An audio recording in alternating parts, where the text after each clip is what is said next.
Charles میٹکلف 1785 میں کلکتہ میں پیدا ہوا تھا۔ والد ایسٹ انڈیا کمپنی میں ڈائریکٹر تھا اور کلکتہ میں تعینات تھا۔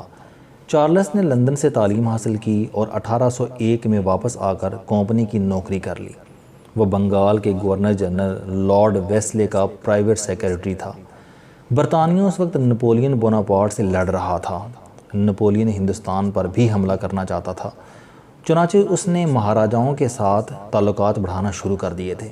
فرینچ جرنیلوں نے سراج الدولہ اور ٹیپو سلطان کی فوجوں کو بھی ٹریننگ دی تھی اور یہ اب پنجاب میں اثر و رسوخ بڑھا رہے تھے۔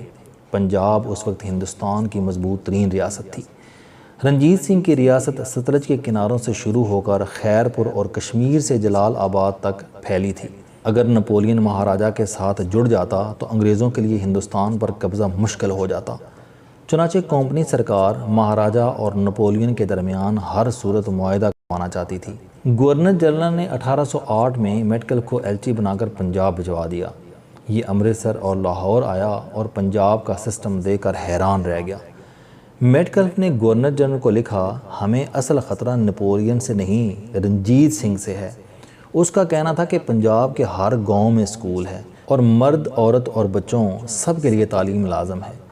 پنجاب حکومت اس وقت تک کسی مسجد، مندر اور دھرم شالہ یعنی گردوارہ کی اجازت نہیں دیتی جب تک لوگ اس کے ساتھ اسکول بنانے کا وعدہ نہیں کرتے۔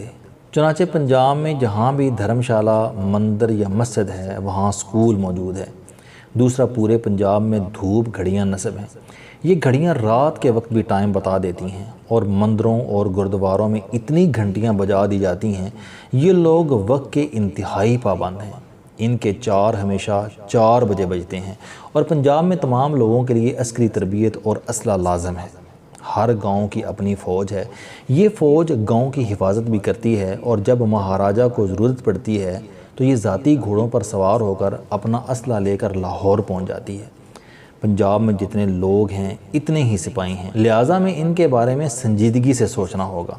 میں آپ کو یہاں یہ بھی بتاتا چلوں، میٹکلف وہ شخص تھا جس نے ہندوستان میں میڈیا یعنی پریس کی بنیاد رکھی تھی اور انگریزی کو سرکاری زبان کا درجہ دیا تھا۔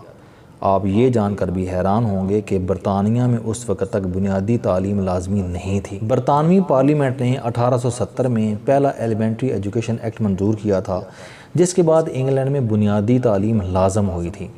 راجہ رنجیت سنگھ 1839 میں فوت ہو گیا۔ اس کے بعد تخت لاہور کمزور پڑ گیا اور انگریز نے 1849 میں پنجاب پر قبضہ کر لیا۔ آپ یہ جان کر حیران ہوں گے کہ اس وقت پنجاب میں تعلیم 100% تھی۔ راجہ رنجیت سنگھ نے 1830 تک پنجاب کے ہر شخص کو پڑھا اور لکھا دیا تھا۔ انگریز اس تعلیم کو خطرناک سمجھتا تھا، چنانچہ یہ لوگ کنگز کالج لندن کے ایک پروفیسر گوٹلیب ولیم لٹنر کو لاہور لے آئے۔ لٹنر بھی ایک عجیب و غریب کردار تھا۔ یہ 50 زبانیں جانتا تھا، عربی، ترکی اور فارسی مقامی لوگوں کی طرح بولتا تھا۔ کچھ عرصہ مسلمان بھی رہا تھا۔ اس نے داڑھی بڑھا کر اپنا نام عبد الرشید سیاہ رکھا اور تمام اسلامی ملکوں کی سیاحت کی۔ وہ مسجدوں میں نماز تک پڑھ لیتا تھا۔ وائسرائے نے اسے ہندوستان بلایا اور اسے پنجاب کا نظام تعلیم بدلنے کی ذمہ داری سونپ دی۔ لٹنر نے پنجاب کا دورہ کیا اور وائسرائے کو لکھا، مجھے پڑھے لکھے پنجاب کو جاہل بنانے کے لیے 50 سال درکار ہوں گے۔ وائسرائے نے اسے 50 سال دے دیے۔ اسے inspector general of education Punjab بنا دیا گیا۔ لٹنر کو گورنمنٹ کالج لاہور کا پرنسپل بنا دیا گیا۔ اس نے آگے چل کر پنجاب یونیورسٹی کی بنیاد بھی رکھی۔ یہ ان دونوں اداروں کا ابتدائی سربراہ تھا۔ انگریز نے پنجابیوں کو غیر مسلح اور ان پڑھ بنانے کے لیے پنجاب میں ہتھیار جمع کرائیں اور حکومت سے 3 آنے لے لیں اور عربی، سنسکرت اور گورک مکھی کی کتاب دیں اور 6 آنے وصول کر لیں جیسی اسکیم بھی متعارف کرائی اور پورے پنجاب سے کتابیں اور اسلحہ جمع کر لیا۔ انگریز نے اس کے بعد انگریزی زبان کو سرکاری اور دفتری زبان بنا دیا اور اسکولوں کو عبادت گاہوں سے الگ کر دیا۔ جاگیرداروں اور زمینداروں کے بچوں کو انگلش میڈیم تعلیم دے کر متوسط طبقے کو دبانے کی ذمہ داری بھی دے دی گئی۔ انگریزوں کو سمجھدار، قانون پسند اور انصاف کا پیکر بنا کر پیش کرنا بھی شروع کر دیا گیا۔ دھوپ گڑی پر پابندی لگا دی گئی اور مقامی زبانوں اور کتابوں کو جہالت کا مرکب قرار دے دیا گیا۔ ولیم لٹنر کا منصوبہ کامیاب ہو گیا اور اس نے 50 کے بجائے 30 برس میں پورے پنجاب کو غیر تعلیم یافتہ اور جاہل بنا دیا۔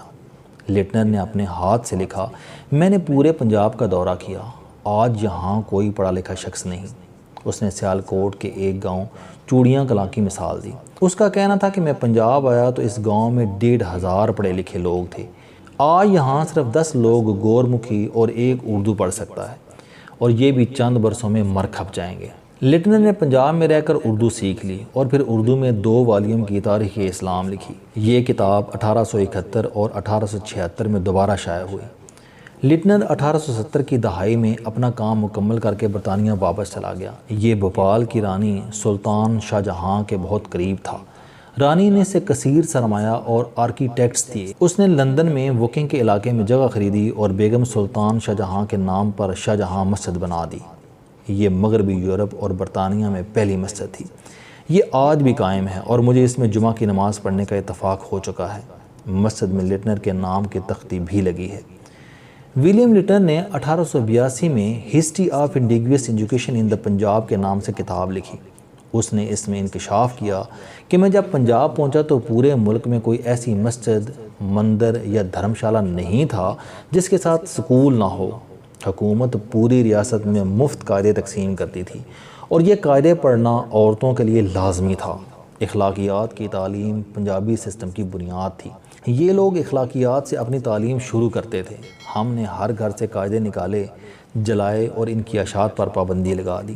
ہم نے عبادت گاہوں میں موجود تعلیمی ادارے بھی بند کر دیے اور عوام کو مجبور کیا کہ وہ انگریز کے اسکولوں میں تعلیم حاصل کریں۔ لیکن ہماری تعلیم سب کے لیے نہیں تھی۔ ہم یہ سہولت صرف اپنے وفادار خاندانوں کو دیتے تھے۔ پنجاب میں سکھ، ہندو اور مسلمان اکٹھے رہتے تھے۔ یہاں کسی قسم کا کوئی اختلاف نہیں تھا، لیکن ہمارے اقتدار کے صرف 30 برسوں میں یہ سب لوگ ایک دوسرے کے جانی دشمن بن گئے۔ جبکہ چارلس میٹکلف نے لکھا، ہم نے صرف انگریزی کو دفتری اور سرکاری زبان بنا کر ایک ہی رات میں پورے ہندوستان کو ان پڑھ بنا دیا۔ یہ تاریخی حقائق کیا ثابت کرتے ہیں؟ یہ ثابت کرتے ہیں کہ حکومتوں کا ایک آدھ فیصلہ پوری قوم کا مقدر بدل دیتا ہے۔ یہ انتہائی تعلیم یافتہ قوموں کو صرف 30 برسوں میں جاہل ترین قوم بنا دیتا ہے، اور سر سید احمد خان جیسا کوئی ایک شخص آ کر قوم کو دوبارہ پٹری پر ڈال دیتا ہے۔ سر سید نے کیا کیا تھا؟ اس نے ہندوستان کے مسلمانوں کے سامنے جھولی پھیلائی اور علی گڑھ میں پہلی مسلمان یونیورسٹی بنا دی۔ یہ تعلیم کے معاملے میں اتنے جنونی تھے کہ یہ چندہ مانگنے کے لیے لاہور کی ہیرا منڈی پہنچ گئے۔ طوائفوں نے کہا، آپ ہمیں ناچ کر دکھائیں، ہم اپنے زیور آپ کی جھولی میں ڈال دیں گے۔ شاہ صاحب نے سڑک پر ناچنا شروع کر دیا۔ سر سید کی جھولی زیوروں سے بھر گئی۔ طوائفوں نے کہا، مولوی صاحب ہماری کمائی حرام ہے، آپ حرام کی کمائی حلال کے کام پر کیسے لگائیں گے؟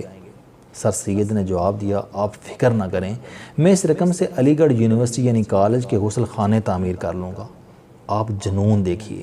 1946 میں پاکستان کا اعلان ہوا تو ڈاکٹر ضیاء الدین احمد علی گڑھ یونیورسٹی کے وائس چانسلر تھے۔ انہیں پتہ چلا کہ پاکستان کے لیے انجینئر چاہیے ہوں گے۔ مسلمان اس شعبے میں بہت پیچھے ہیں۔ علی گڑھ یونیورسٹی نے فوری طور پر انجینئرنگ کالج کی نشستیں بڑھائیں، دن رات کلاسز چلائیں اور ہر مہینے امتحان لیے اور 7 ماہ میں سینکڑوں انجینئر تیار کر دیے۔ اور یہ وہ لوگ تھے جنہوں نے آگے چل کر پاکستان کو 10 سال میں قدموں پر کھڑا کر دیا۔ میرا سوال یہ ہے، اگر رنجیت سنگھ 1830 میں پورے پنجاب اور سر سید احمد خان ہندوستان کے اعلیٰ مسلمان خاندانوں کو تعلیم یافتہ بنا سکتے ہیں تو ہم یہ کام آج کیوں نہیں کر سکتے؟ میری درخواست ہے کہ حکومت راجہ رنجیت سنگھ اور سر سید احمد خان کے ماڈل کا مطالعہ کرے اور ملک میں صرف تعلیم کا نظام مضبوط اور جدید بنا دے۔ یہ ملک 10-15 برسوں میں اپنے پاؤں پر کھڑا ہو جائے گا۔ آپ کچھ نہ کریں، آپ اعلیٰ تعلیم کا صرف ایک شعبہ لے لیں۔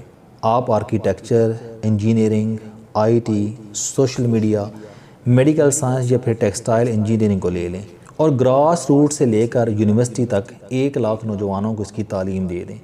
یہ لاکھ لوگ پوری دنیا میں پاکستان کی پہچان بن جائیں گے۔ یہ ملک بدل جائے گا، لیکن یہ کرے گا کون؟ السلام علیکم دوستو، علم دوستی چینل بنانے کا مقصد موٹیویشنل اور زندگی بدل دینے والی کہانیاں آپ تک پہنچانا ہے۔ مجھے خوشی ہے کہ آپ احباب کو یہ ویڈیوز بہت پسند آ رہی ہیں۔ کوئی بھی شخص جو مایوسیوں میں گھرا ہو یا کوئی بھی شخص جو اپنی زندگی مثبت انداز سے گزارنا چاہتا ہے، اس کے لیے یہ چینل لائف چینجنگ ثابت ہوگا۔ میرا دعویٰ ہے کہ کوئی بھی شخص اگر اس چینل کی ویڈیوز دیکھ اور سن لے گا تو اس کی زندگی بدل جائے گی۔ اگر آپ کو یہ چینل پسند آئے تو اسے سبسکرائب کرنا نہ بھولیں تاکہ ہر نئی آنے والی ویڈیو آپ تک پہنچ سکے۔